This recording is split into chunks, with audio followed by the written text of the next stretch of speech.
안녕하세요. 저는 올해 30살인 평범한 여자예요. 저는 친한 동생과 동업으로 가게를 하나 운영하고 있습니다. 그리고 저 혼자서 가게를 2개 더 차려서 총 3개를 운영하고 있어요. 코로나 시국에도 장사가 잘 되고 있습니다. 새 가게의 순수익을 합쳐보면 총 1,500만 원 조금 안 됩니다. 그리고 저희 어머니가 제 명의로 월세를 좀 들어오게 해주셔서 그쪽으로도 한 달에 200 조금 안 되게 받고 있고요. 제 나이에 비해서 굉장히 많이 벌고 있다고 생각하고 있어요. 결혼 자금으로 목표한 금액도 다 모아놓은 상태여서 벌어들이는 돈들은 부모님께 용돈이라며 드리기도 하고 투자를 하거나 돈을 굴려보고 있죠. 아니면 제가 쓰기도 합니다. 저는 면허가 없어서 자동차도 없거든요. 그래서 딱히 커다란 비용이 안 들어갑니다. 그래서 옷이나 가방 또는 주얼리 같은 저를 위해 쇼핑하는 돈으로도 사용하죠. 제가 유일하게 돈을 버는 낙을 느끼는 시간이기도 합니다. 저는 대학교 동기인 친구들과 자주 만나는 편이에요. 거기 가면 친구들이 매번 한 달에 대체 얼마를 벌고 있느냐고 물어봅니다. 그럼 저는 대답을 안 해요. 아이, 누가 그런 걸 물어? 얘기 안 해줄 건데?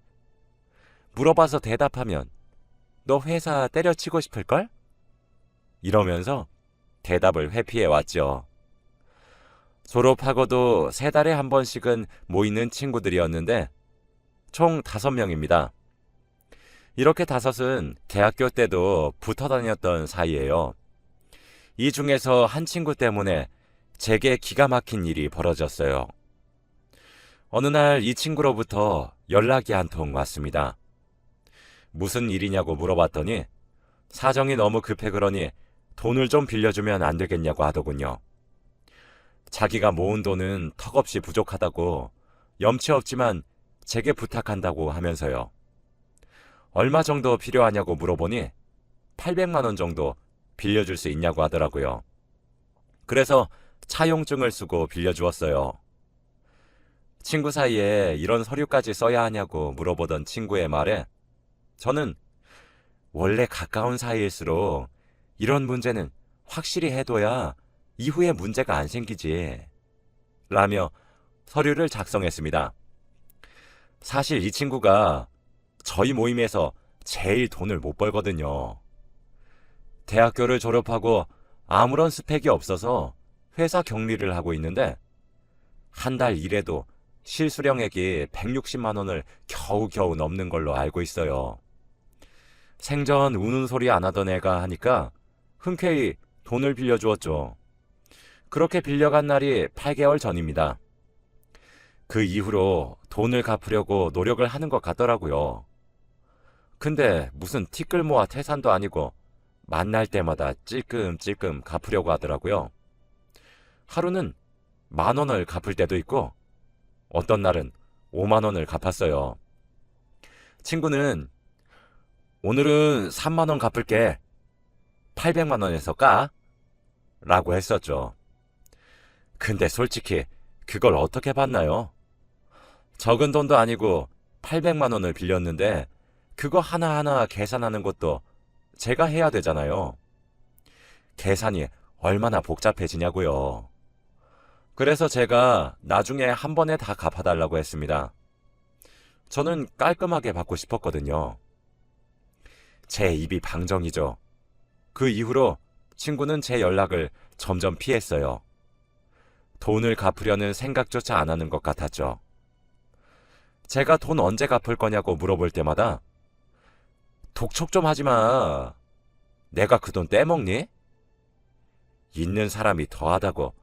넌 돈도 많으면서 왜 그래? 좀 기다려주면 안 되니? 라면서 제 탓을 했어요. 솔직히 빌린 사람이 재촉하기 전에 돈을 갚아줘야 되는 건데 되려 저를 나쁘고 모진애로 만들고 있으니 처음엔 그러려니 친구니까 뭐 내가 좀 더 기다려줘야지 이런 마음뿐이었는데 점점 어이가 없어지는 겁니다. 결국 7개월이 지나도록 한 푼도 갚지 않았어요. 제가 참다 안 돼서 하루는 친구를 불러 냉정하게 따져 물었습니다. 소진아, 돈 왜 안 갚아? 라고 제가 대놓고 물어보니까 소진이는 아니, 수민아, 그게 아니라 라면서 얼버무리다가 갑자기 눈물을 퐁퐁 흘리는 거예요. 저는 당황스러워서 소진아, 너 왜 그래? 무슨 일 있어? 라고 물어보니까 대답도 않고 엉엉 울더라고요. 한참을 진정하기를 기다렸습니다. 진정된 소진이를 보며 저는 돈을 대체 어디다가 썼길래 7개월이 지나도 돈을 안 갚니? 뭘 했길래 이제 돈을 갚았으면 한다는 내 말에 그렇게 우는 거야? 라고 했더니 소진이는 그게 너한테 빌린 800만 원을 내가 목돈으로 만들겠다고 묶어놨어. 조금만 더 기다려주면 찾아서 바로 상환할 수 있어. 정말이야.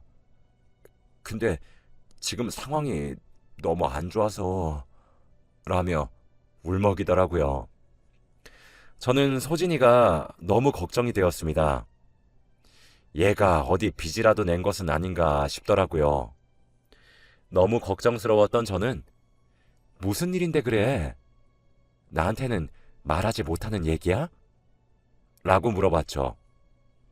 소진이는 제게 아무 말도 못하고 눈물만 흘려댔습니다.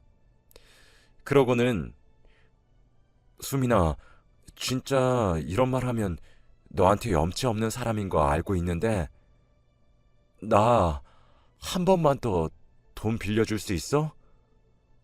진짜 상황이 너무 안 좋고 그래서 너무 미안해.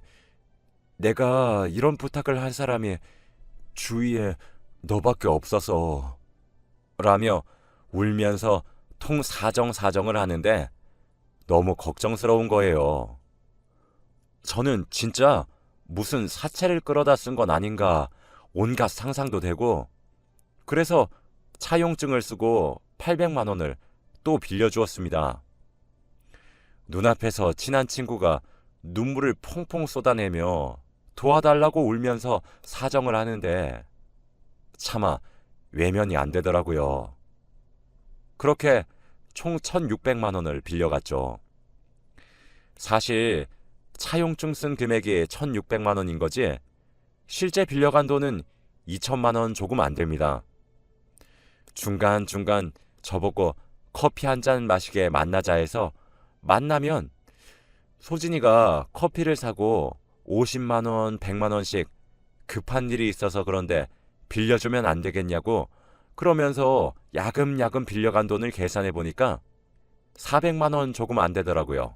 제가 한 달을 뼈 빠지게 고생해서 번 돈들보다 많은 액수죠. 저도 마냥 호구처럼 빌려만 준 것이 아니라 갚으라고 독촉을 했습니다. 그럴 때마다 능구렁이처럼 그 상황을 피해갔어요. 그러다 얼마 전 참다 터졌습니다. 제가 기다리다 지쳐서 소진이에게 급하게 목돈이 들어갈 일이 생겼으니까 당장 돈을 갚아달라고 했어요. 차용증도 썼지 않냐고 닥달했더니 소진이가 글쎄 수민아, 진짜 해도 너무한다. 너한테 사실 그 돈은 쉽게 벌 수 있는 돈이잖아. 꼭 이렇게 재촉을 해야만 하는 거야? 라는 거예요. 저는 야 김소진, 너 무슨 말을 그렇게 해? 너 땅을 파봐 돈 10,000원이 나오나? 야 나도 진짜 뼈 빠지게 고생해서 버는 돈이야.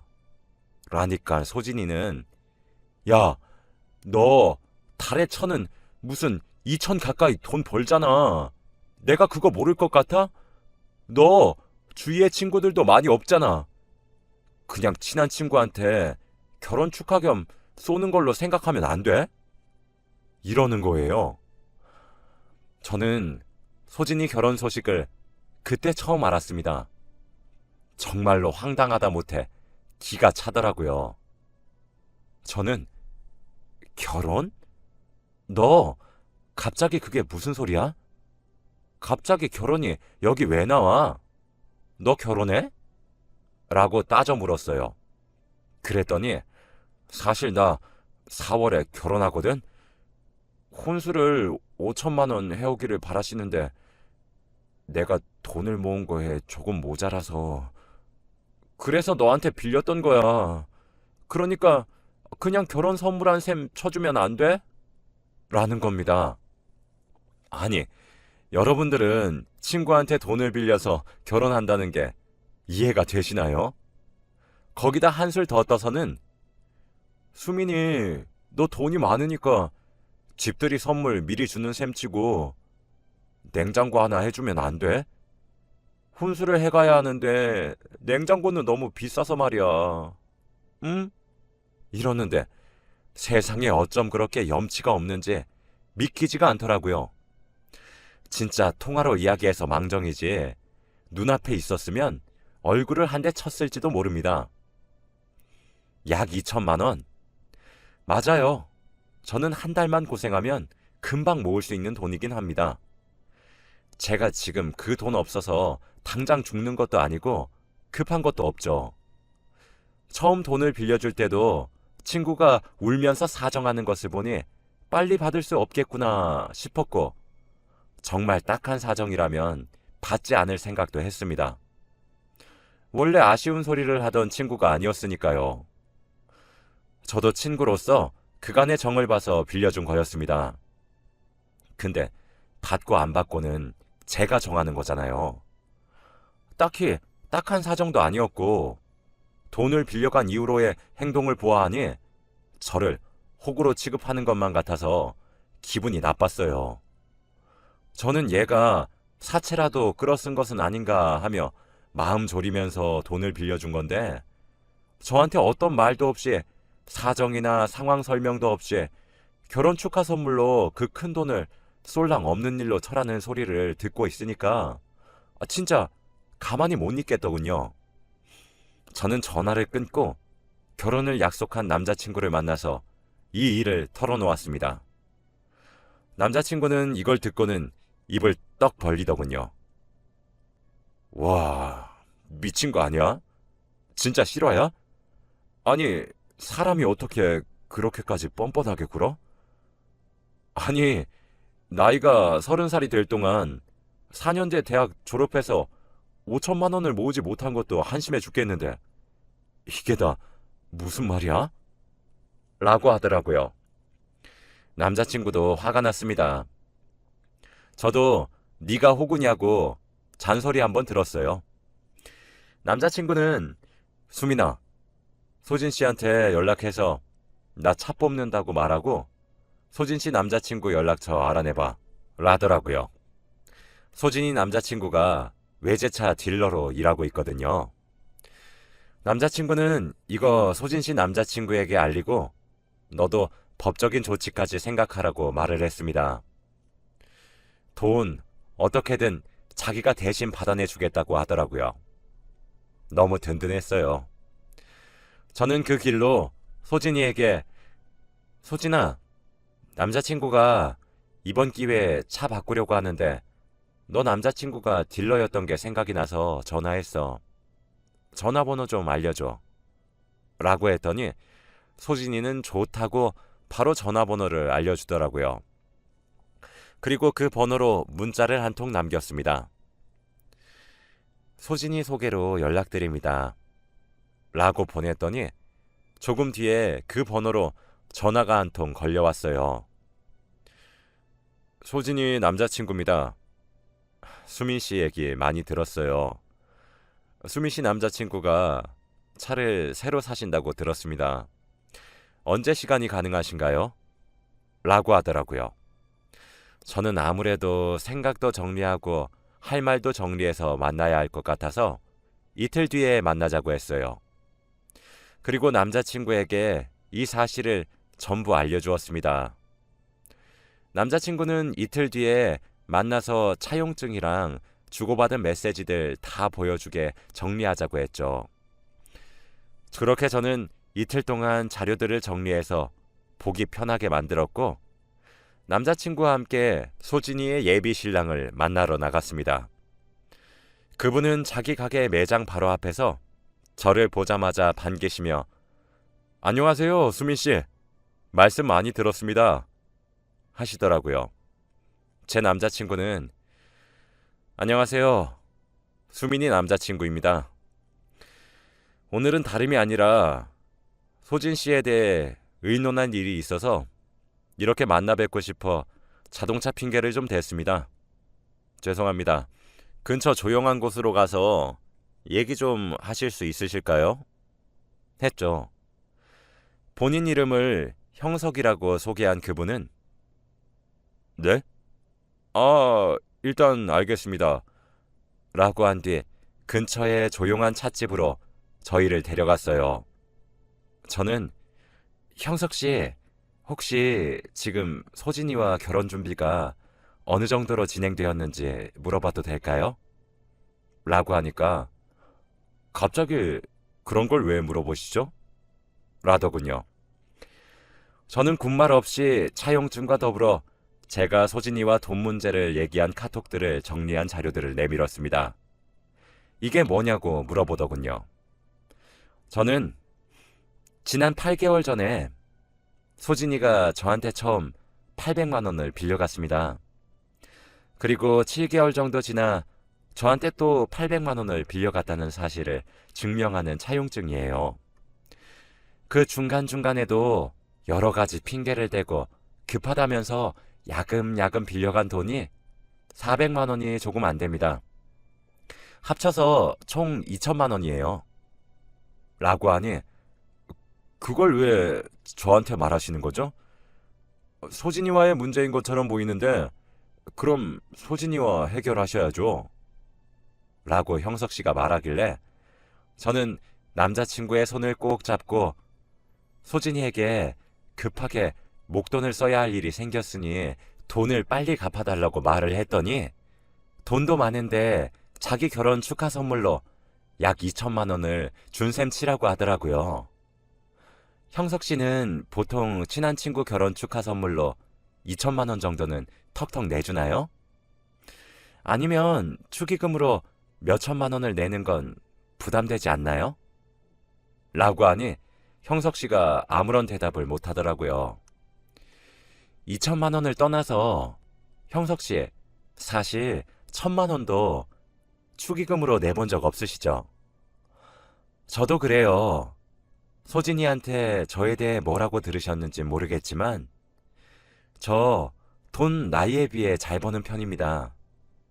근데 저도 돈 힘들게 벌어요. 소진이가 하도 울면서 통 사정사정을 하길래 사채라도 끌어 쓴 건 아닌가 친구로서 걱정이 되어서 큰맘 먹고 그렇게 큰 돈 빌려준 거지 제 돈으로 형석 씨와 소진이 결혼하라는 말이 아니었어요. 혼수를 해갈 돈이 모자라서 빌렸다고 하던데 그럼 형석 씨랑 소진이 제 돈으로 결혼하는 겁니다. 라고 하니 아니 수민 씨 거짓말하지 마세요. 초면에 진짜 말을 너무 막 하시네. 라며 길길이 날뛰는 겁니다. 그때 남자친구가 옆에서 가만히 듣고 있다가 저기요. 지금 화를 내야 될 사람은 당신이 아니라 제 여자친구예요. 지금 저도 얼마나 꾹꾹 눌러 참고 있는지 알고 계십니까? 정 믿기 힘드시면 소진 씨한테 직접 전화 걸어서 물어보세요. 라고 했습니다. 그 말을 듣고 바로 형석 씨는 소진이에게 전화를 걸었죠. 소진아, 나야. 지금 통화되지? 아니, 다름이 아니라 너 수민 씨한테 돈 빌렸던 적 있어? 라고 물어보더라고요. 스피커폰으로 하고 전화를 했는데 소진이는 아니라고 펄펄 뛰었습니다. 뭐? 오빠, 그게 무슨 소리야? 걔가 그래? 걔가 대체 뭐라고 말하던데? 아, 진짜 어이가 없네? 라면서 오히려 절 미친 사람으로 몰더라고요. 형석 씨는 아, 일단 조금 있다 다시 전화 걸게 하고는 전화를 끊고 이거 보세요. 소진이가 아니라고 하지 않습니까? 라며 저를 노려보며 말을 하더라고요. 그런데 소진이는 형석 씨와 전화를 끊자마자 제게 전화를 걸었어요. 저는 그러지 말고 제게 걸려온 전화까지 듣고 말씀하세요 하고 태연히 전화를 받아 스피커폰으로 바꿨습니다. 전화를 받자마자 소진이가 소리부터 지르더라고요. 야, 너 미쳤니? 너 이러려고 오빠 전화번호 알려달라고 했어? 아니, 오빠한테 내가 돈 빌린 거 왜 말했어? 미쳤냐? 누구 앞길 망치려고 너 작정했어? 그걸 거기 가서 말하면 어떡해? 라며 소리를 고래고래 지르더라고요. 그래서 저는 미쳤냐고? 너 지금 나한테 그게 할 소리니?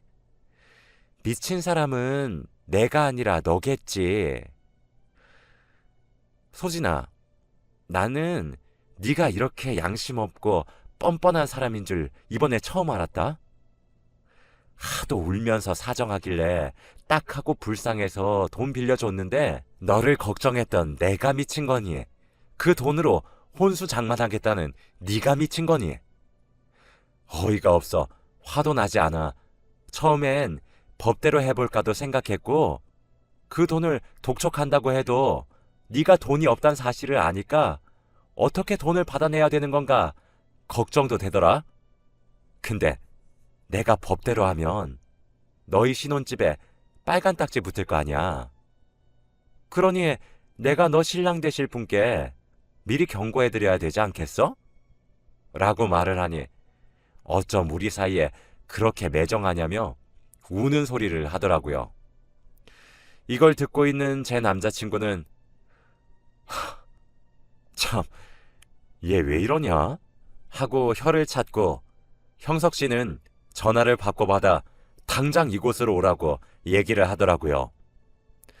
저는 친구가 도착하기를 기다리면서 형석 씨에게 형석 씨, 저는 소진이가 이번 달 내로 돈을 상환하지 않는다면 변호사를 찾아갈 겁니다. 그리고 법대로 진행할 거예요. 제가 결혼식에 나타나서 축의금이라도 몰수하게 되는 일이 없길 바라는 마음에 오늘 찾아왔습니다. 라고 하니 형석 씨는 마른 세수를 하며 잠시 생각할 시간을 달라고 하더군요. 그렇게 한참 정막이 흘렀을까 형석 씨가 얘기를 꺼냈습니다. 사실 제가 외동아들이에요. 그래서 저희 부모님이 지원을 조금 해주실 예정이셨어요. 2억 정도요. 소진이랑 결혼을 주제로 이야기하면서 이거를 얘기해줬습니다. 부모님이 2억을 보태준다고요. 그래서 소진이 보고 적당히 혼수만 해오라고 말했어요. 소진이가 엄청 좋아하더라고요. 저는 나이도 있고 그러니까 최소 5천만 원 정도는 당연히 모아놨겠거니 했죠. 근데 수민 씨한테 돈을 2천만 원 가까이 빌렸단 거면 걔는 최대로 모아봤자 3천만 원 모았겠네요. 아, 참. 그리고 수민 씨에게만 돈을 빌렸다는 것도 확인되지 않은 거니까 이것조차 확신할 수가 없네요. 저는 진짜 몰랐습니다. 이걸 어떻게 해야 하는지 라면서요. 혼란스러워 보이더라고요. 돈이 없음 날짜를 미뤘어야죠. 아니면 부모님께 손을 벌렸어야죠. 친구에게 손을 벌리는 게 말이나 됩니까? 어떻게 갚을 생각이었나 싶더라고요. 뭐 말하는 거 들어보니까 애초에 갚겠다는 생각은 없어 보였지만요. 이런저런 이야기를 셋이서 나누고 있었는데 소진이가 그 자리에 도착했어요. 자리에 오자마자 야, 너 진짜 나한테 왜 그래? 우리끼리 끝낸 얘기잖아. 진짜 치사하게 내 남자친구까지 찾아가서 왜 이러는 건데? 라면서 머리채를 잡으려 달려들더라고요. 옆에 있던 남자친구와 형석 씨가 일어나서 겨우겨우 소진이를 뜯어 말렸습니다. 저는 얘기? 무슨 얘기? 우리가 무슨 얘기를 끝냈는데 너 혼자 결혼 선물한 셈 치라고 말한 걸 우리가 얘기를 끝냈다고 말하는 거니? 너 진짜 머리가 어떻게 된 거 아니야? 진짜 뻔뻔해도 유분수가 있지. 너 미쳤어? 라고 비꼬았더니 얼굴이 불그락 푸르락 해지더라고요. 저는 소진이에게 차용증과 함께 여러 증거들을 보여주었습니다. 됐고 빌려간 돈 어떻게 상환할지 그것만 말해. 난 그거 들으러 여기 온 거니까. 네가 지금 배째라는 식으로 나오면 내가 넘어가 줄 것이라고 착각하는 것 같아서 말해주는데 나는 네가 이번 달 내로 돈 안 갚으면 변호사를 찾아가서 법대로 진행할 거야. 내가 너한테 1,600만 원 송금했다는 거래 내역도 있고 네 손으로 쓴 차용증도 있고 이거 법적으로 효력 있는 거 알지? 어떻게 내 돈 갚을 거야? 라고 말을 하니 아무 대답 없이 저만 째려보더라고요. 제 남자친구도 옆에서 저기요, 소진씨, 지금 그렇게 수민이 째려본다고 해결될 문제입니까? 돈이 한두 푼도 아니고. 대답하세요. 저희가 그렇게 한가해 보이세요? 라고 독촉했죠. 소진이를 뺀 셋 모두는 표정이 굳어 있었습니다. 10분쯤 그렇게 저만 노려보고 있더라고요. 슬슬 열이 오르기 시작했는데 형석 씨가 자리에서 일어나서 가게를 나갈 채비를 하더라고요. 그리고는 소진이를 보고 소진아, 우리 결혼 미루자. 아무래도 너와의 관계 다시 한번 생각해 봐야 될 것 같네. 내가 연락할 때까지 연락하지 말아줬으면 좋겠다. 라고 하고 휙 나가버리더라고요. 소진이는 깜짝 놀라 형석 씨 뒤를 쫓아갔어요. 저와 제 남자친구는 벙쪄서 자리에 앉아서 한 30분 정도 기다렸지만 둘 다 돌아오지 않아 집으로 갔습니다. 그리고 그날 밤 친구에게 연락이 한 통 왔어요. 먼저 500만 원 입금했어. 그러니까 내 남자친구한테 따로 연락해서 내가 돈 다 갚았다고 말 좀 해줘. 라고 말이죠. 저는 아니, 네가 다 갚지도 않았는데 내가 왜 전부 갚았다고 말을 해줘야 하니? 네가 남은 금액 전부 다 상환하기 전까지는 나 그런 말 절대 안 해. 라고 하니까 전화가 걸려왔습니다. 전화를 받았더니 아주 울고불고 소리치고 난리도 그런 난리가 없더라고요. 미안하다고 빌다가도 다 저 때문이라고 소리치더라고요. 다 제 책임이라고 말하면서요. 제 남자친구가 옆에서 보다 못해 전화를 저에게로부터 뺏어들어 소진씨, 컷 적당히 좀 하세요. 오밤중에 진짜 무슨 행패예요? 그러게 돈을 미리 갚지 그러셨어요. 돈을 다 갚으면 수민이가 다 갚았다고 말을 전해준다잖아요. 진짜 제가 입에 쌍욕 올리기 전에 적당히 하세요. 한 번만 더 수민이한테 이딴 전화 걸어서 화풀이 분풀이 하시면 이러는 것들도 제가 형석 씨에게 다 전할게요. 아시겠어요? 그리고 말은 바로 하셔야죠. 소진 씨 결혼 깨지게 생긴 게 대체 왜 수민이 때문입니까? 그걸 왜 수민이 탓을 하세요? 본인 욕심 탓을 하셔야죠. 끝까지 왜 그렇게 뻔뻔한 거죠? 빨리 돈이나 갚으세요. 끊겠습니다. 하고 전화를 끊더라고요. 소진이는 제 남자친구가 화내는 모습을 보고 놀란 것인지 그 뒤로는 연락이 없었습니다. 그리고 며칠 뒤 형석 씨도 제게 전화가 왔어요. 죄송하다고 하면서요. 그리고 결혼은 파토냈고 헤어졌다고 하셨습니다. 아무래도 본인들 때문에 제가 피해를 입은 것 같아서 연락드렸다고 하셨죠. 그리고 결혼은 지금 진행하지 못하는 이유를 소진이 부모님과 형석 씨 부모님께 말씀드렸는데 형석 씨 부모님께서 도저히 나이 30살에 돈을 5천도 못 모은 건 이해도 안 되고 행실도 나빠 보인다고 극구 반대하셔서 결혼은 무산되었다고 해요. 저희 모임 친구에게 살짝 이야기를 흘렸더니 여기저기에서 연락이 오고 있는 것을 보고 있으니 아무래도 소문도 날 만큼 난 것 같아요. 지금은 500만 원 이후로는 돈을 갚고 있지 않아 내일 변호사를 찾아가 보려고 합니다. 아무래도 이젠 제가 더 이상 친구를 기다려줄 우정도 인내심도 없는 것 같아요. 찝찝한 관계가 될 것 같지만 그만큼 후련해질 것 같기도 해요. 돈을 꼭 다 받게 된다면 다시 여기 글을 쓰러 오겠습니다. 제 이야기 들어주셔서 감사합니다.